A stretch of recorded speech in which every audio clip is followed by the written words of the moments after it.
Welcome to Do the Talk Excuse me. Welcome to Do the Talk podcast. This is your real estate podcast. We teach regular people how to invest in real estate. If you would like to learn how to, learn if you want to learn how to grow in real estate investing, you have come to the right place. We've always said this. This is not a get rich quick scheme, but if you follow the process, um, join us. Do the talk every Friday, as much as you can. There's a almost 100% guarantee that you will be successful in real estate. You have to be determined, be focused, and have a high resilience. Of course, you have to keep yourself updated, which is why we are talking about the market. Today's topic is the market update. But anyway, uh, my co-host Ahmed will take us through that. Of course, my name is Ibrahim Ojerinde. I am your host tonight. Ahmed, how are you doing today? Fantastic, bro. I'm really happy to be here. It's another edition of Do the Talk, guys. Please, we're doing this live just to make it interactive, so you can ask your questions live and we can answer them. If you have any question, please drop it in the comment box, drop it in the chat box, drop it anywhere on your screen, and it's gonna come straight to us, and we can address your question directly on this show. So without further delay, just like Ibrahim said, this is not a get rich quick scheme. We are doing this for free. We're spending our own money. However, the only thing we ask of you guys is to subscribe to our YouTube channel. Subscribe to our YouTube channel, because the more people that subscribe, the more people we can reach. That is what all we are asking for. So today's topic, it's going to cut across a lot of topic, so get your pen and paper ready, because it's going to be a fire episode again, just like we always do. It is going to be a little bit of market update, a little bit of news across the real estate industry. So just stay tuned to the end, because you don't want to miss any bit of it. It is going to be fire from the beginning to the end. Ibrahim, market update. Yes. uh, Yeah, I, thank I, you so much. Okay, go go ahead. ahead. Sorry. Yeah, I apologize. First of all, I want to apologize to our audience because I started very roughly. I mean, I, you all know I'm fasting, so my voice kind of dry, and I mean my throat's kind of dry, so I have to apologize. Okay, so let me get started now. All right, guys. Today we want to talk about market update. We realize there are a lot of stuff going on in the real estate market and in the world in general, but here I do the talk, we focus more anything that will affect the real estate investment and the real estate market generally. So today I want to start by saying that some of the major factors that affect real estate, that kind of affect investors, which is one of it is interest rate. So interest rate, it has been like going up and down, quite all right, but the fact is it's still not where we want it to be. Today, the average rate in the US is 6.9 today. When I say 6.9 is the average, so that doesn't mean your lender is going to give you 6.9.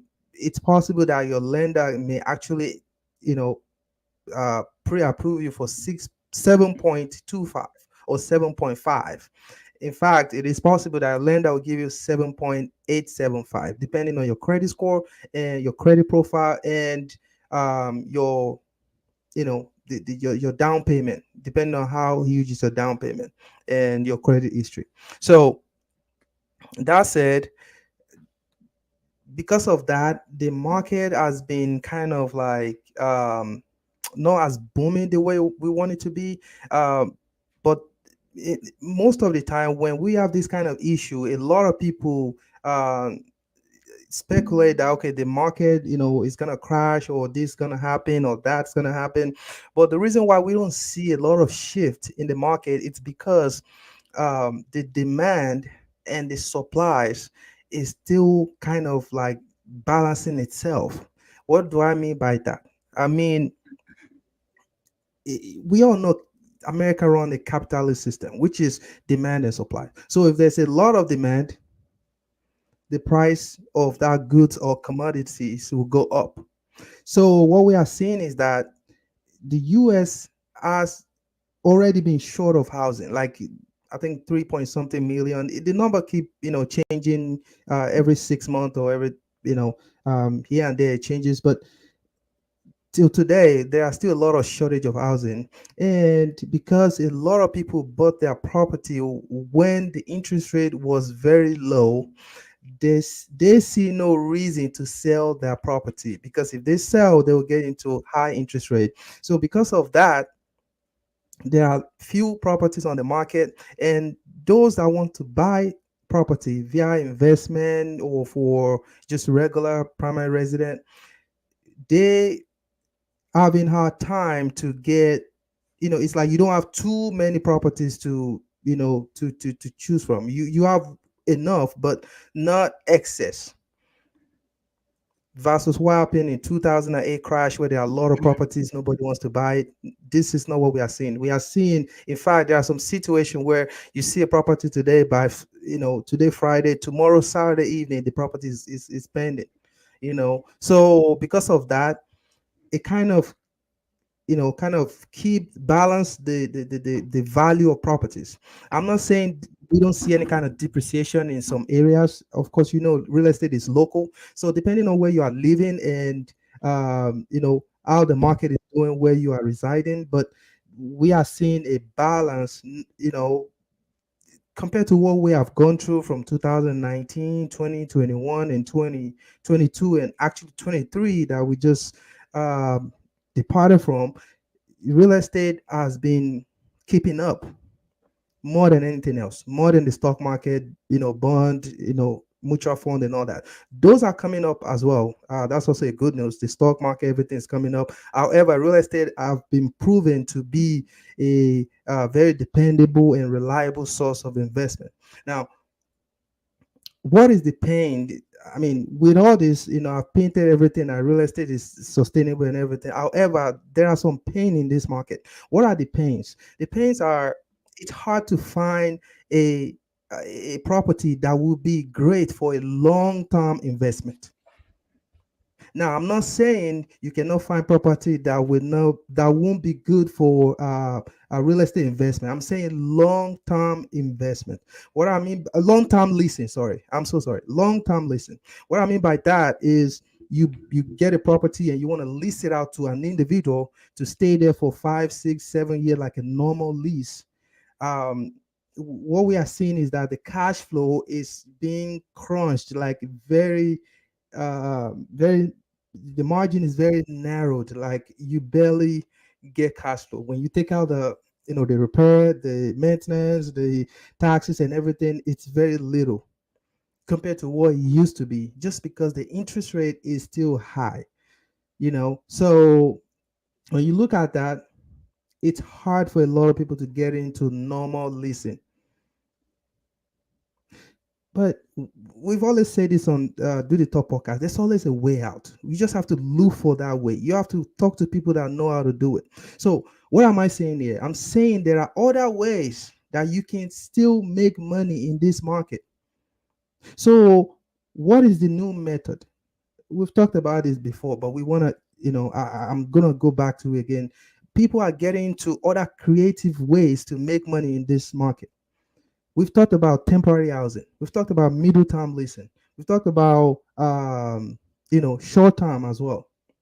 So all these strategies where you get, you might create your own niche. Okay, maybe you live close to a company, and this company they bring in a lot of staff from overseas or research professionals and everything. You might create a niche where your property is going to be around those companies, and you connect with those companies where your property is going to be like a temporary housing for those staffs that comes from overseas or out of the state. So you doing that, you're gonna be able to get more cash flow, stabilize your business, and create that potential to grow your business, tremendously. And very, it will be so rapid that you won't believe it, just because it's profitable doing those temporary housing and all that, even though you secure the same property, the same mortgage with another individual that is doing long-term lease. It might even be the same area. It doesn't matter. It's the strategy that you put in place that matters a lot. Okay. So another thing I want us to look at is, there are some minor issue that is going on as well. We've seen, a lot of people experience a lot of squatters. Like, let's say you are doing Airbnb, Verbal, Booking.com, people will just come into your property, try to sneak in and trying to stay there. If you don't, if your property is so like, you don't, you barely get bookings, and the property is, nobody goes there, and it's quite a managed to get in just because he or she have booked your property in the past. And most of the time this happens to people that don't change the code, or the access to their property. So that person kind of memorize or write down or whatever, store that information, and they go back to that property. We're seeing that is kind of common these days. So we are not saying this will affect you or anything, but we want you to be aware. That way, when you get into this business, you know how to secure your property. At the end of the day, these quarters are protected by the law. Like, you have to, there's a time limit that you have to get them out. If not, you'll be in trouble. In the sense that you have to go to the court, you have to call the police, you have to, all those stress, it's unnecessary. If you can, identify it and take action right away before that squatter feels comfortable in your property. So the next one I want to talk about is, um oh, actually, I've talked about that. So profitability, we want you, whatever business you are doing, especially real estate, we don't want you to focus on just the appreciation. We want you to focus both appreciation and cash flow. So if you are having hard time right now, if you are having hard time, trust me, you are not alone. But one thing that some people are doing that we want to encourage you to do is to reach out to people that know how to get you out of that trouble. And when I mean trouble, I mean, your property, you only get $300 cash flow, you only get 250. There's a way out. Reach out to people. Okay. If that property is not suitable, or in a good location for a business that will generate more income, the professional or the person you reach out to will let you know, and you might have to sell that property. And guess what? You don't have to pay the tax. You can do 1031 exchange and buy property in a good area where you're going to get a lot of cash flow. Okay. So reach out. We have property manager in-house, Hazel Property. Ahmed, which is my co-host, he is a professional in managing, investment property. So he can tell you if it's in a bad area. Of course, it is what it is. Sometimes we have done mistake. We've made mistake before. I mean, there's always a way. Real estate is so great that if you made mistake for one or two properties, or one or two transactions, it's okay, as long as you are dedicated, focused, and keep doing it. I can average it out for 10 years. If you can focus on real estate for 10 years and be dedicated with high resilience, consistency, real estate will take care of you forever. So what am I saying? Don't be disturbed because you made one or two mistakes. It's okay. Reach out to people. There's always a way out. In this case, he will tell you if that property is not profitable just because of the location, and what else you can do to make it profitable. Okay. So Ahmed, Yeah. I just went through, the few stuff that is going on in the market. I'm pretty sure there are a lot of stuff that we need to talk about tonight. And after you discuss yours, I'm gonna go back to some other stuff that we need to let our audience be aware of. What are the things you know beyond? I mean, besides this that I just explained, what are the other things that you want people to know about with this current real estate market? Uh, Absolutely. Thank you so much for enlightening us about what is going on in the market right now. Of course, if I have a interest rates of 2.7, 3.5, even 4. I'm not gonna just go sell my house to take on 6 points. We know what interest rates means. It means that you are gonna be paying more money over the time, and now, right now, because your mortgage is gonna be higher, and that is why that is what creates the problem that you mentioned. It's not really a problem; it's just a challenges. Just like you and I used to see things in real estate, it's just a challenges, and every challenges have a solution. You just have to find a way around it. So with that being said, thank you once again. Guys, if you have any question about what the interest rates are right now, what the markets are, any question really regarding real estate, that is what we are here for. And that is why we do this live. We want to make sure that you can ask your question live and we can give you the answer live. We don't want to be just like everybody else, be a robot. We just dish out the video and you don't have any means of asking the question that you don't understand. So please and please drop your question in the chat box and we are going to treat it as we go. So thank you once again, Ibrahim. Tonight I have a couple of news. Some of them are great news, some of them are not so good. We don't have a bad news on here, but there are some not so great news on there. So the number one thing is Airbnb is cracking down on inside camera. You can have your camera outside of the house, but you can't put any camera indoor. So why are they doing this? I've always mentioned on this podcast, I don't have an inside the house camera because why do I need it?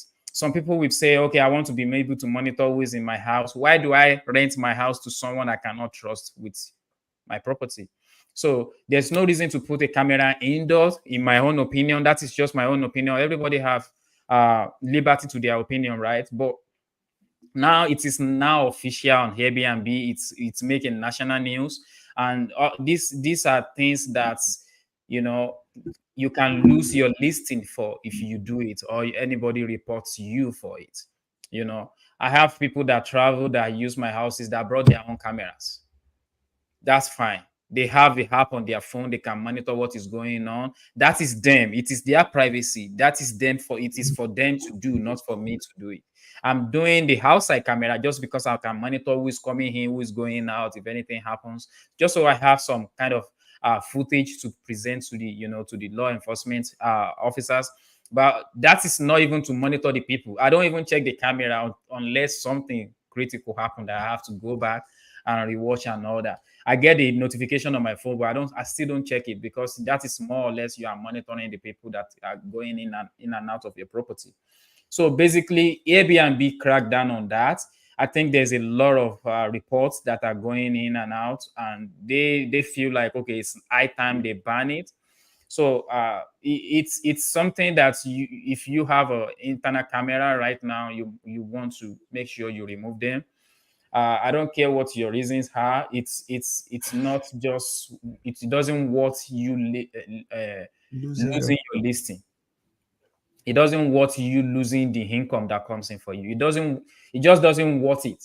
So it's high time you take that down and make sure that you have outside camera. It's just make more sense outside in case of, you can track people that goes in and out of your property and stuff like that. And it can help you to stop. If you see many people than what your listing can accommodate, it can signify that they are having a party in your house, and your house rule might say there's no party. So now you can easily crack it down or even evict those people before things go bad. So this is my first news. And the second one pretty much affects you and I, the buyer and the seller of real estate. If you are buying, you are hoping to buy, you've bought before, you are thinking of buying again, whatever transaction you are doing in real estate, this affects you. So what does this news that I'm talking about?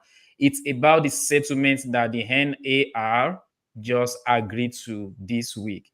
The NAR is the National Association of Realtors. So basically, there's a lawsuit that's started last October in Missouri, and where these guys are fighting that the big brokerage in the US as well as the NAR kind of have some conspiracy going on whereby they standardize, even though they don't have any document or anything written down, whereby they standardize the agent commissions. So this is a lawsuit that everybody thinks, oh, this is something that is going to die within a week or two, but it doesn't. So, and at the end of the day, the plaintiff won that lawsuit.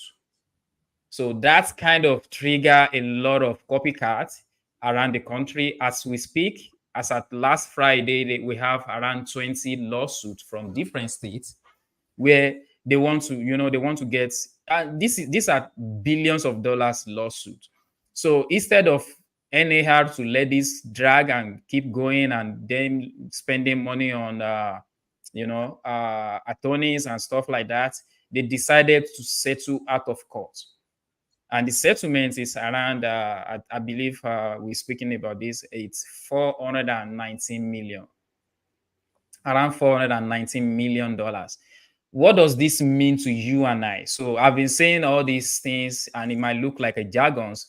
What this really means is the way we sell and buy real estate in this country is about to change. The way we sell and buy real estate in this country is about to change. Now, if I am a buyer's agent before and Ibrahim is a seller's agent and he listed the house of a seller on the multiple listing service, which is MLS, for which distributes this onto every other associated platform like Zillow, Realtor.com and stuff like that. If Ibrahim listed that house, at the back end, there's a place where he can put the commission that I'm going to be getting as a buyer agent. And I'm going to give you opportunity to speak on this, Ibrahim, before I move on, because I know you're going to understand this a lot more than I do. Now they will remove that, whereby there will be room for negotiation. So there will not be if I want to know, I will have to reach out to Ibrahim. So I can't easily determine, okay, this house is, I'm going to make, so if I want to purchase a house of 200 and there's a house of 3 houses of 200, right, on the market. If one is paying me 3% and another one is paying me 2%, another one is paying me 1%, I might be forcing my client one way or the other, convincing them to go with the one that is going to pay me 3%. They don't know, right? I am the only one that know. I might end up declaring it to them, but they don't know the difference if this one is paying me 2%, 3%, or 1%, right? So I might be advising them to lean towards one or the other. So this is kind of a tactic that has been going on for a while. We've all settled into it. What's the next selling and buying is going to look like? I don't know yet. I think nobody really know how that is going to play out totally. Yet there's still going to be a lot of up and down, advantage, disadvantage to it. However, this is a way that we've known for hundreds of years now, how property is being bought and sold in this country. So that is about to change. It is a big news. Everybody needs to look into this so that they can familiarize and educate themselves on this. So this is really going to change a lot of stuff. There's going to be a lot of new laws, new changes that is going to come out pretty soon. That is why I said people need to familiarize themselves with that. So Ibrahim, as a real estate agent, how do you see this affecting real estate agents? What do you think will happen to majority of real estate agents that just they are not active before, they are not even closing deal before? Is it going to be more difficult to now close deals or getting a business now? What do you think? So quite all right. It's from start it will affect everyone, to be honest, because especially people that are not they just started or they haven't built that credibility with clients or their investors, friends, and all that. The reason why it will affect them, it's because now you have to really take your phone and call the other agent. If you are buyer, broker, then you have to call the listing or the seller broker to find out what the deal is all about. The commission and everything. So, and again, I think it will affect people.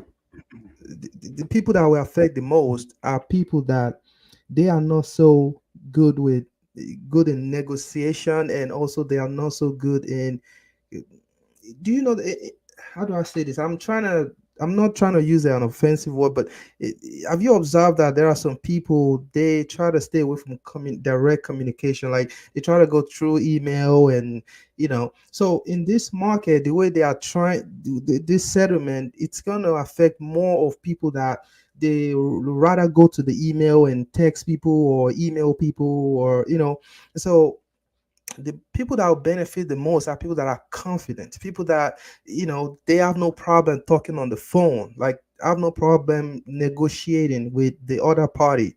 Those are the people that will really benefit the most, or will be able to get out of the storm quicker, or survive the storm better than people that they have less confident, or just not getting the change. Because whenever there's a change, we have to kind of change with it, like you have to develop that resilience so you can um weather that storm. So how do I see the whole thing? The way I see it, it's going to, first of all, it's going to increase the sale of some properties, just because the truth is, just like you said about some people, we kind of like, you know, show their client the kind of properties that have the most compensation. It's common. That's the fact. Even though we should be a client fiduciary. What I mean by that, we should go for whatever works for our client, what our client likes. But um, but at the same time, people are trying to get something that works for them as well. So it's gonna increase that direct sale between seller and the buyer. And also it's gonna increase some transaction where the seller is not ready to pay the huge bucks for it, but the fact that the agent is not aware of the compensation, and especially if the agent is not ready to make that call or to communicate with the other agent, then at the end of the transaction, whatever it is, that's what it is. So but the downside will be, it may affect some agents that they are not getting deal right at this point. They are not getting it when they initiate that policy where the whole MLS, you know they eliminate the buyer compensation or seller compensation. Is gonna be a big trouble for those people. So however, there's always a way out, because the market will respond. And um, I would just encourage those people to kind of get comfortable with the uncomfortable. What I mean by that, you have to, put yourself out there, learn how to negotiate. Don't be afraid to talk to people. Try to communicate. The one of our audience saying lazy agent. Yeah, you're right. We try to avoid using such a word here, like so.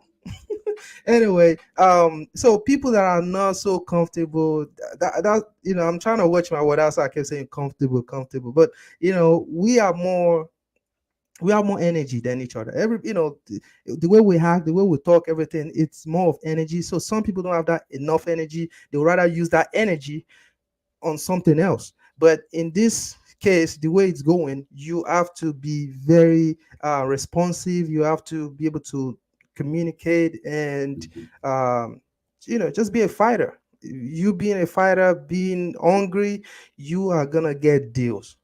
Ahmed, I don't know if I answer your question, but it's just so it, it's a big topic.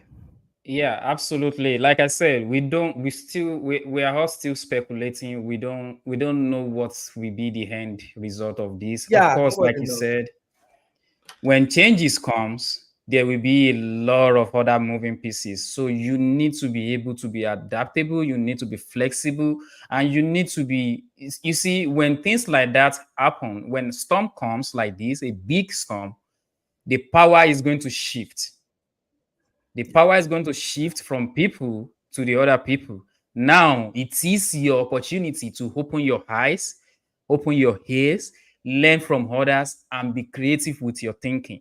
That is what I, whenever there is a storm like this, whenever there is a huge change like this, I always see it as an opportunity. I always open my mind to that new change so I can take the advantage of it. So I can see where the loopholes are and adjust myself. I think it's going to I'm sorry. affect I'm sorry. buyer. Go ahead. I'm sorry. I want to say something. I'm so sorry. So another thing that I didn't mention, this is going to help build more rapport between brokers, though. Like because before you don't necessarily have to call the other agent and talk, because almost all the information it's already in the MLS. The contact, the commission, this, that, that, that. But now if they take out the commission from the MLS, now agents, especially the ones that that have that energy, will be forced to call the other one or email the other agent. Now before you know it, it's gonna build a lot of rapport between agents, because now imagine me talking to you today. In the next 6 months again, another transaction comes in and I have to talk to you. Before you know it, you start, my name and my information will kind of stick to you, like, okay, I think I did a deal with this guy before, Yeah. before you know it. Yeah. So eh, positively it has its own benefit, because now we will learn from each other, we will gain experience from each other, because it's gonna build um, that relationship between brokers to broker and all that. However, for those that are not, that don't have that energy, and that that shy away from communicating with people and go for that necessary negotiation tactics and all that, they will miss out in this, because it is a huge change, and the NAR already agreed that that's what they're gonna do. It's a law. So unless if they appeal and they win the appeal, otherwise they just have to do that. So, and I don't even think they will appeal, because they agree to do that. It's like a settlement. Like they say, okay, we're gonna do this. It's not like, it's different when the judge, let's say judge say you must do this, then you might go and appeal. But when you say you agree that you're gonna do this because you want to end litigation, it means most likely they will do it. Well, I'm not a lawyer, so there are some rare occasion. I mean, of course, they might appeal, whatever. But in this case, it looks like the change is here, and we have to adapt and you know just be prepared for the change, and work it out. Go ahead, I mean, sorry. Yeah, absolutely. I agree with you. And which is what we want more, right? We want more rapport, we want more openness. Because if I do a deal with you today, Ibrahim, in all honesty, if I do another deal with you, when I'm doing the third deal, now I have a leverage on you, because now you know I'm a serious person, right? Now I have a leverage on you. I can be like, Ibrahim, you know what we did the last time? I know we talked about 3%. We talk about this. This house is listed for 200. Can you bring it down a little? Can you talk to your seller to bring it down a little bit to 190, because that is what my buyer can afford. So now that rapport is going to help both party, and Yes. there will be more negotiation in between. Another part of that lawsuit that I think is going to be very big is where the seller might end up paying their own agent. I The think that is buyer. going to The be, buyer. yeah, their own buyer. Sorry. So that is going to be a very crucial part, because now we all know some people have to save up to buy a house. Some people have to wait for their for the tax season to buy a house and stuff like that. If they have to be paying their own real estate agents now, it's going to be crazy. And I don't, like I said, I don't know where this is going to end, but it's going to be a lot of change. And with change comes an opportunity. So be ready to take advantage, you guys out there. Like Ibrahim said, you just need to pick up the phone and build up that relationship. Yeah. So that takes me to the final one. So the final one actually came to me from the most VIP most VIP audience that we have on this podcast. So which is now it has become a law in the state of Indiana that if you are unlicensed real estate professional, I'm going to define what that is very soon. But if you are unlicensed real estate professional, you will have to declare to the person you are trying to buy the property for, which is the seller, that you are unlicensed on all of your communication, be it marketing, be it paper signing, and it must be legible. What does this mean to you and I? What this means for you and I that buy off-market deals? Off-market deals are deals that are not listed on MLS. So off-market deals are deals that are not listed. So I just want to sell my house. I talked to Ibrahim. Ibrahim is like, oh, I know someone that can buy it from you. That deal never made it to the MLS. We just do the transfer, the paperwork, and boom, everything is done. That is what we call off-market. What that means for you and I is wholesalers are like the one that always look for this deal for us.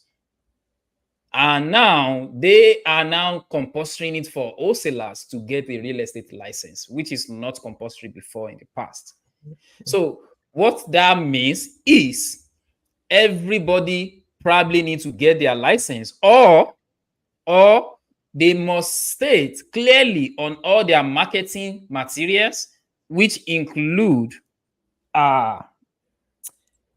television, radio, newspaper, billboard, postcard, banner sign, website, electronic mailing, telephone call, social media, and any other printed material. I'm reading it from the bill itself. So pardon me on this. I'm going to be reading a lot of stuff. So now this is the verbatim of how they write it down.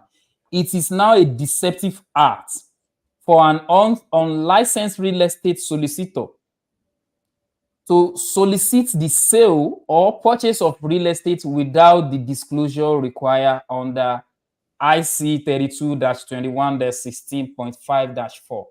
So unsolicited or unlicensed real estate solicitor is now defined as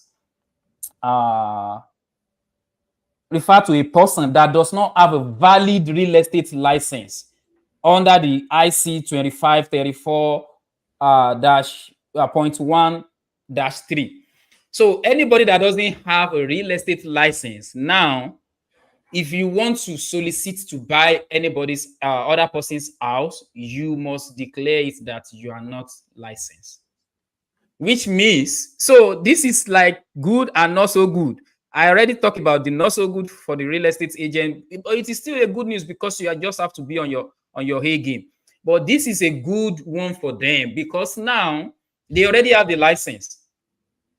You don't need to do all this declaration, which means you can move a lot faster. You can, if you just have to learn some other techniques, you can actually be an wholesaler right now, which is basically the same thing that like what you are doing before. But like Ibrahim said, you just need to push more, and see advantage in all these new laws and take those advantage.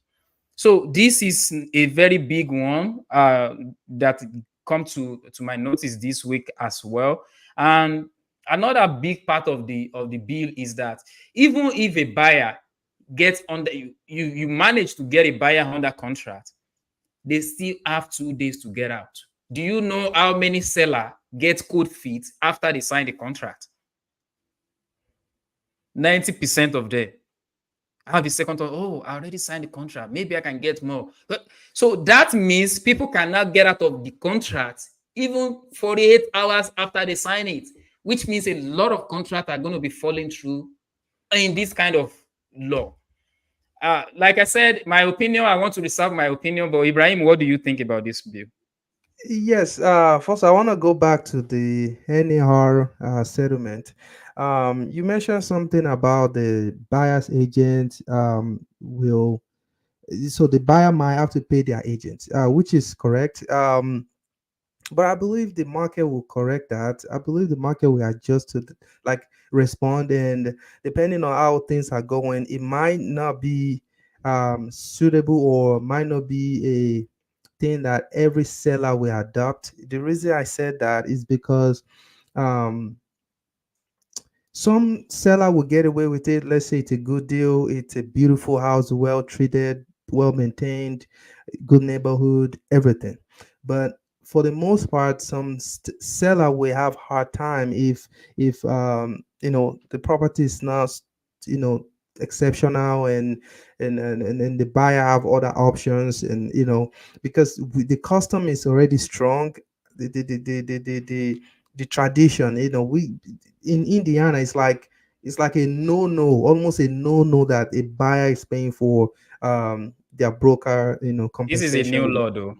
Yeah, I know it's a new law, but yeah, definitely. But so it's gonna take a lot of time for people to adjust to that, and eh, every change brings opportunity. The truth is that it's gonna boost the sale of builders, especially the builders that keep the same compensation and everything, because now you're gonna be seeing, especially now that the rate is very high, the builders have been working hard by buying down the rate and everything. So the fact that the buyer, I mean the seller is asking the buyer to pay for their brokerage and all that, with because that will add to the buyer cash to close, like the money they have to bring out of pocket.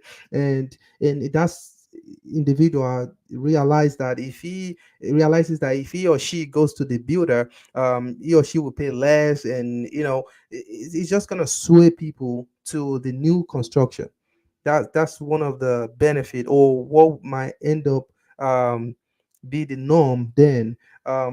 So I'm not too worried about the seller telling the buyer agent to, I mean, the buyer to pay their agent, because like I said, depending on the pressure on the market, depending on how the market responds to it, the seller might have to go back to the normal way of doing it, or few ones would get away with it. But I don't think it's gonna just change like that, because it's really a big tradition in Indiana that the seller or the builder pays for the buyer, you know, agent or the broker. So um is it something to be worried about in general? Yeah, everything else, like the whole settlement is something to be worried about, because imagine they are gonna pay $418 million.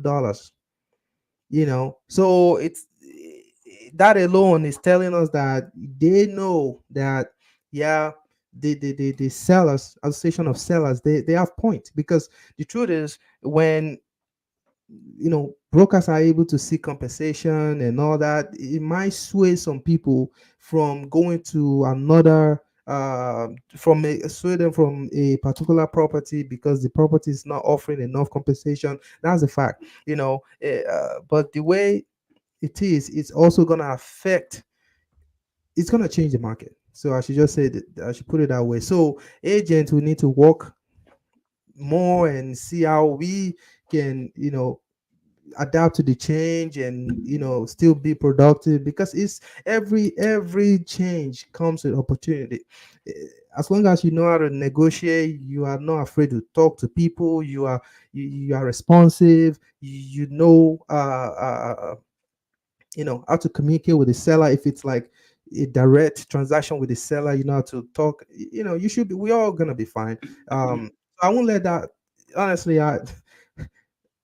I'm not too worried about this, because there's always a way out. It's just gonna be more work, more adjustment, because we have to adjust. And after you adjust to it, we'll get used to it, and it will become a normal again to, pick up a phone and reach out to people and all that. So, um, the one I want to talk about real quick about the what else again? The Airbnb. So the indoor camera thing, it's, I don't know. From day one, I don't support that, because I've been to Airbnb before, and I don't want anybody putting camera spying at me or looking at or just monitoring my activity indoor. I'm sure there are some people.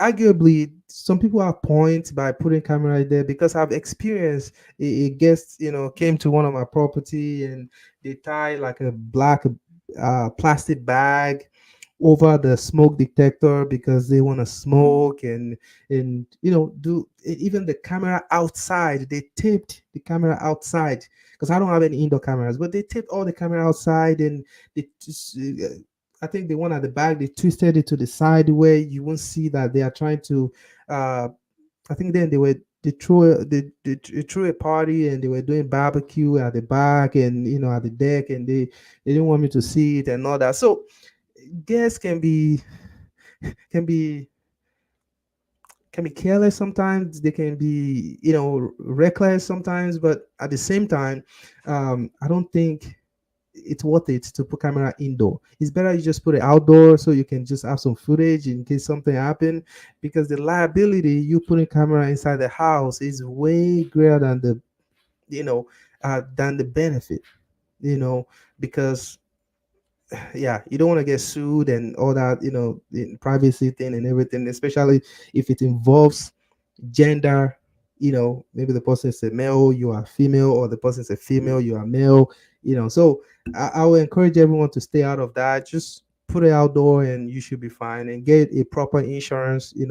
Um uh, this is not part of it, but I want to mention this real quick. A lot of people are doing Airbnb, but they only have the normal insurance. That's wrong. When you have a primary, like a normal hazard insurance, and you are doing Airbnb full time or the majority of the time, you need to change that insurance.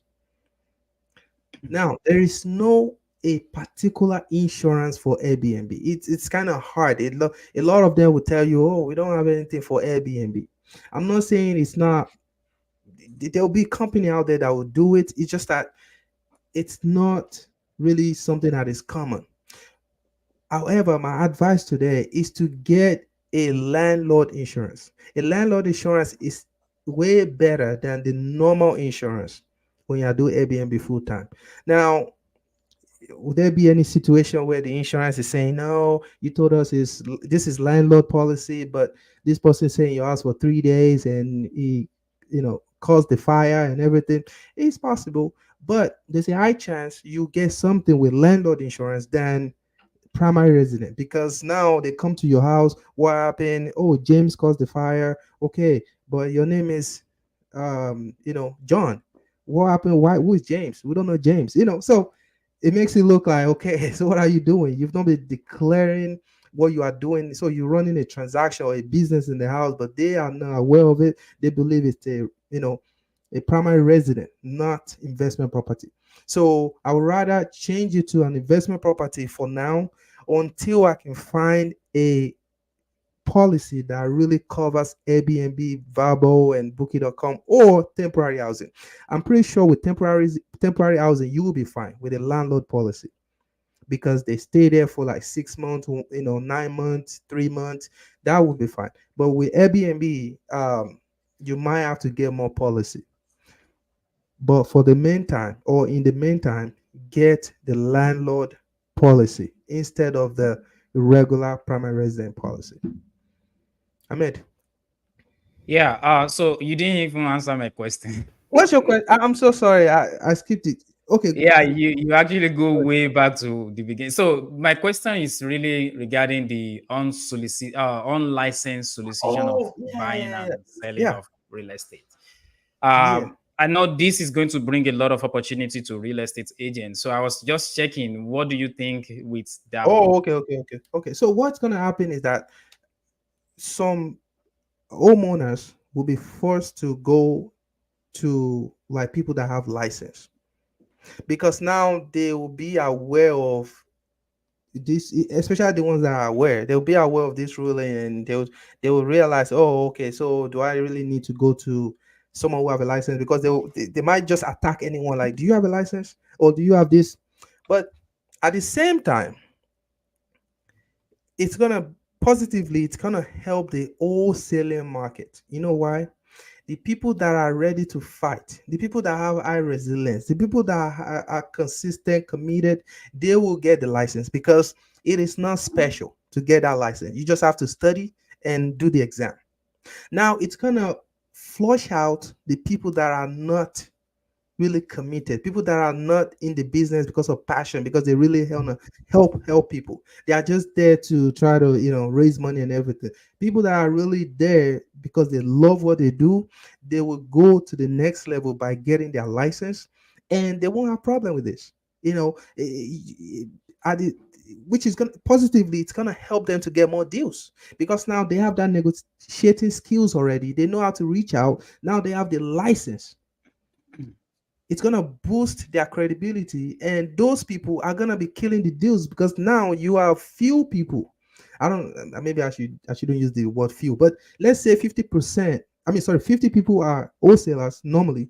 Now with these regulations and everything, the ones that are not really, some people cut off. Like they will stop doing this business because automatically they will stop because when they get attacked every day, like, oh, do you have a license, or how do you want to do this? So some people will stay away from this business. The ones that are really dedicated and ready for it, they go for it, they get those license. Now they have more deals because some of the deals would have been taken by those that quit, or those that couldn't go to the next level by getting their license. So someone like D is probably gonna he's gonna get to the next level, blowing up like getting a lot of deals because there will be less competition on his side. Uh, you know, However, though, it's gonna also make some realtors get into wholesaling, like actively shifting to wholesaling. The reason is because it will now look like almost the same thing now. Because if you don't know what you are getting on the MLS, now you have to negotiate to know what you're getting. Now some will see that, okay, I might as well just negotiate direct with the seller as well, because now it's like negotiate, negotiate, negotiate. So what am I seeing here? I'm seeing opportunity for D. I'm seeing opportunity for me. I'm seeing opportunity for you. The people that are ready to fight for it, people that are ready to negotiate, people that are ready to work hard, we are gonna be on top of it, and we're gonna do good. We'll do well. Absolutely, absolutely, and that is pretty much why you need to be listening to Do the Talk podcast, because you see how we are bringing it hot, hot. These are real gist, these are real deal that are going on out there right now. And if you are not caught up, if you don't know, before you know it, you commit an offense by law, then you get jailed. You probably come out, you don't want to do that business again. So to be able to stay on top of this, you need to be listening to Do the Talk podcast. Share this with your friend, your family. Make sure you have them subscribe to our YouTube channel so that we can reach more people. So going back to our discussion, see, guys, if you I'm supposed to be having like 10 questions, 15 questions. I didn't see any question coming, but that's fine. That means you guys understand everything that we are discussing and you don't have any questions. So I'm not going to bother you on that. But I'm expecting some questions to be flowing in. Before we get any question, Ibrahim, so another thing I want to add is, see, with all these changes, there's so much potential, there's so much growth, there's so much opportunity, there's so much turnaround that will be happening for the hungry ones, that will be happening, even the wholesalers. If you can negotiate very, very well, declaring that you are on license is easy. Yeah. If you can negotiate. And now, if you want to be like, okay, I just want to be above all this declaration, let me go get my license. You are already talking to the seller before, so it's just so easy for you before now. Yeah, yeah, yeah. Now Like I you said, are in someone the, like go ahead, I'm now sorry. you can get both ways. You can get property to list. You can get off market deals. It Yeah, just brings so much opportunity, and there's so many ways around this. You can double close. yeah, You can actually buy the property, close on it, and in the second minute transfer it to whoever you are signing it to. That is how easy it can be. So there's going to be a lot of opportunity that will be flowing in. However, if you are not strong, just like Ibrahim mentioned earlier, if you are not strong, This is a wind that will blow you away. This is a wind that might just take you off or take you back to McDonald's. This Yeah. is a wind that might take Yeah. you back to go and learn the apprenticeship that you've been hiring for a while.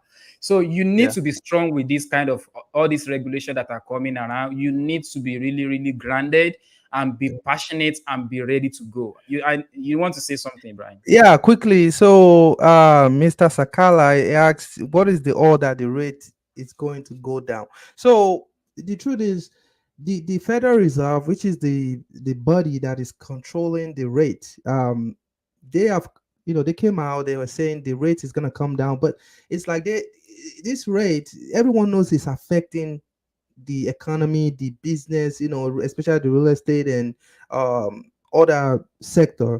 But the truth is, they are trying to calm inflation to the minimum level they could, as much as they could.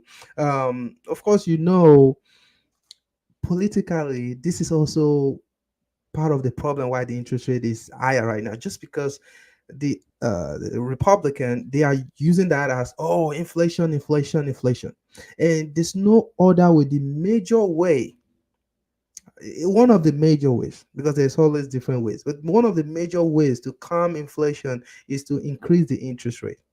When you increase the interest rate, you decrease overflow of money in the society. And it doesn't have to be it doesn't necessarily have to be money from an individual, even corporation. When you decrease that overflow of money, it's kind of reset the market, because imagine you want to buy something that is $10 before, and people are buying it happily just because I have $50, I can just buy something of $10. Now when the interest rate is higher, I'm not able to borrow money easily. And if I'm not able to borrow money easily just because the rate is high, whatever I have in my pocket or whatever I have access to, I will be forced to think twice before I buy unnecessary stuff. That product of $10 may be something I don't need, so I will stay away from it. And when I stay away from it, that is one less profit for that person, whoever is selling that product. And that person as well will be forced to see how he or she can lower the price of that product.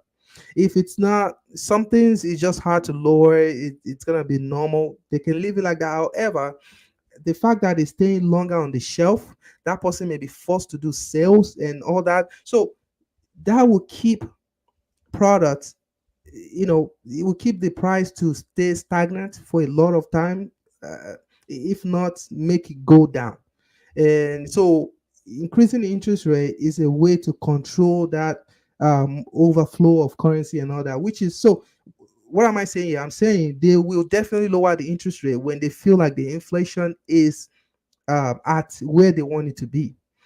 Because if they open up lower the interest rate right now, a lot of people jump in the market will go AY again, and the other party will use that to kind of, oh, the interest rate is again, the market is crazy, so that they don't want. I feel like politically, Democrat, they are trying to make sure the inflation stays the way it is. Like, no, the inflation goes down as much as possible. The interest rate stay the way it is for now, just to make sure by the time the election is here and everything, the other party cannot use that as a big something to campaign on.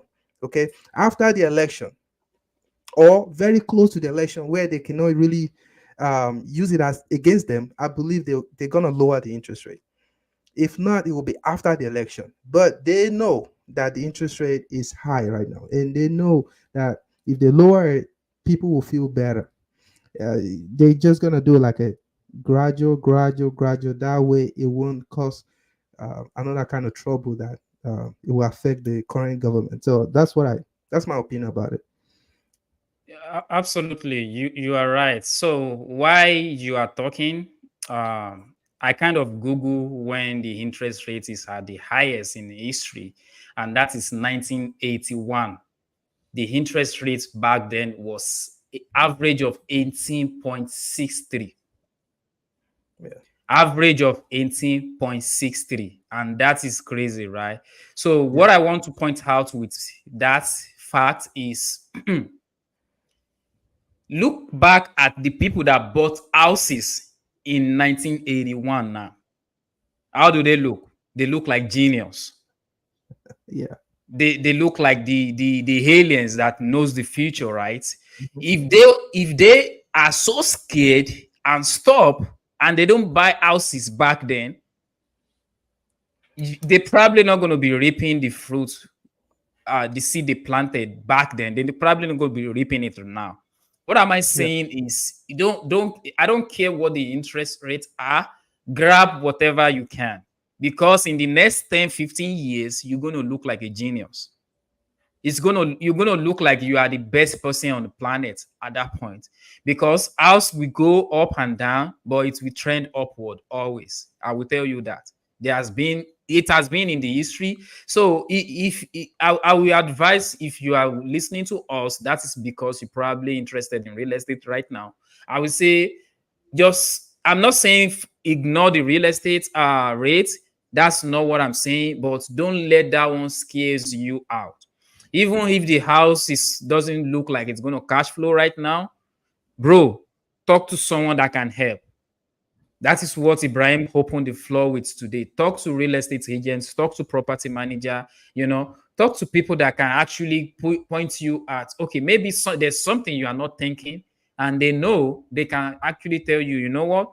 I went to check a lady's house last night, and I told her, you might not be making a whole lot of money here, but this is a very good area. If you already grab this, hold on to it as long as you can. And I told her a strategy that can actually fetch her more money and preserve that house for her. What am I saying is, she consulted with someone that knows. Now she has the idea, a better understanding of what that house can bring to her. So talk to someone that knows, but don't be scared. Don't get under your skin with real estate interest rates, because those people that bought with 18.63 back then look like genius to us right now. Guess how much they bought it? But maybe 60 bucks, 70 bucks, $1,000 back then. Now those houses are selling for 200, 300, 400, $500. $500,000. So I'm just going to buttress my point. I don't want to talk too much, but don't be scared. That is my point. Yeah. All right. I don't think we have any other question, Ibrahim. If people want to reach out to you, you are a very top real estate agent in Indiana. Everybody Oh, look up thank to you. How can people reach out to you if they need your help? Yeah. They could call me 317-728-0213. You can DM me at IB Reuters. And by the way, um, I'll be launching my website very soon. It's gonna be very interactive and very robust, where you can get all the information about the properties here in Indiana, like the entire Indiana. You'll be able to get it. So just DM me, and anything concerning real estate, I'm here to help. Ahmed, how can they reach out to you? You can reach me on 317-689-7075. I am always available. I'm the one picking my phone. And if you have any real estate question, you want to talk, you want to gist, I'm happy to talk to you any day, anytime. As long as it is fruitful and forward looking. We are not looking about yesterday. We are not talking about people. We are not gossiping. I'm hoping to developmental discussion, and I can be your how do I call it? I can be your feet on the ground in Indiana if you have anything real estate concern. That will be all for today. I hope you guys. I know I promise you this is going to be a fire one. I think we deliver on it. But let us know whatever you think. You go and subscribe to our YouTube channel. Let us know what you think, and we will see you guys next week. Bye.